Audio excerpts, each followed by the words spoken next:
یہ لیلۃ القدر کی میں نے بات کی، اس پر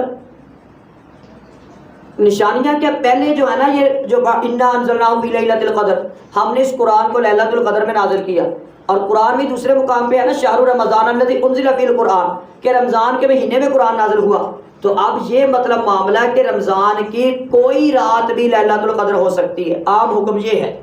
اور اس عام حکم کے مطابق اللہ کے نبی علیہ الصلوۃ والسلام نے پہلے عشرے میں بھی اعتکاف کیا ہے. شروع میں پہلے عشرے میں بھی آپ نے اعتکاف کیا، پھر اس کے بعد آپ نے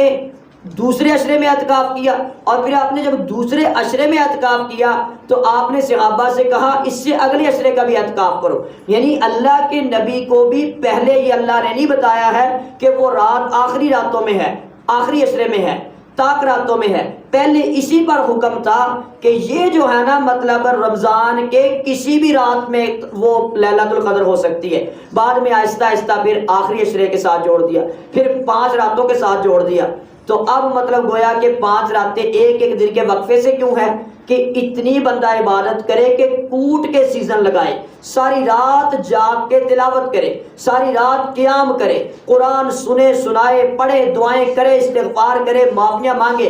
اور ایک دن درمیان میں اتنا وقفہ ہے کہ کچھ نہ کچھ دوسرے دن کے لیے بندہ بیٹری چارج کر لے کہ اگلی رات بھی نکل جائے. تو پھر جس رات آپ وسلم نے مختلف صحابہ کو نا خواب آئے تھے، یعنی کسی صحابی نے کوئی ہلکی سی نشانی دیکھی، کسی نے کوئی نشانی دیکھی، تو اس پر اللہ کے نبی سے بات ہوتی تو اللہ کے نبی نے مطلب اس پہ فرمایا کہ یہ بارش کی طرف جو نسبتیں کی. پھر آپ نے فرمایا آپ کی پیشانی پہ نا اس رات، یعنی جس رات آپ نے کیچڑ میں سجدہ کیا، یعنی بارش ہوئی اور آپ کی پیشانی پہ صحابہ نے وہ نشان دیکھا لگا ہوا کیچڑ کا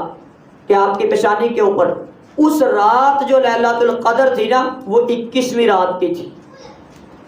اور پھر آپ نے اس کے صبح میں فرمایا کہ اس وقت سورج جب نکلتا ہے تیز شعائیں نہیں ہوتی ہیں، یعنی مراد کے اتنے رحمت کے فرشتے آئے ہوتے ہیں وہ درمیان میں حائل ہو جاتے ہیں ان کے پردے،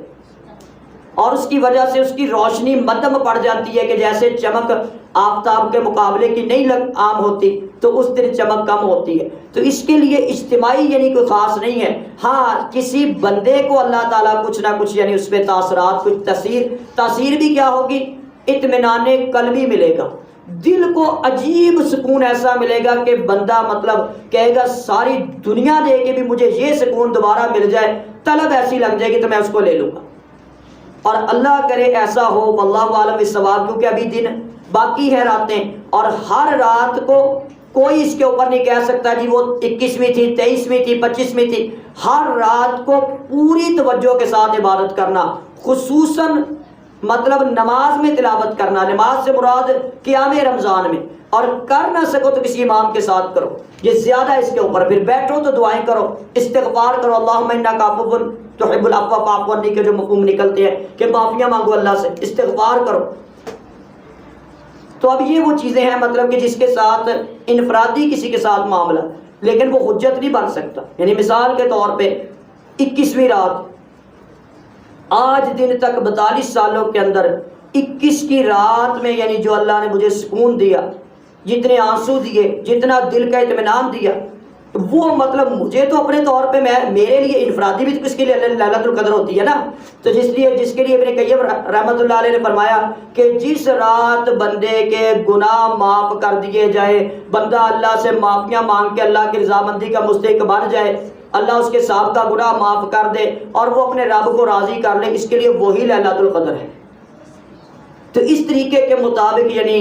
زندگی کے قیام کی راتوں میں سے سب سے محبوب مجھے اس دفعہ کی 21 کی رات تھی. وہ کیفیت ایمان اللہ تعالیٰ دوبارہ بھی زندگی میں نصیب فرمائے تو اس کی بڑی طلب رہے گی.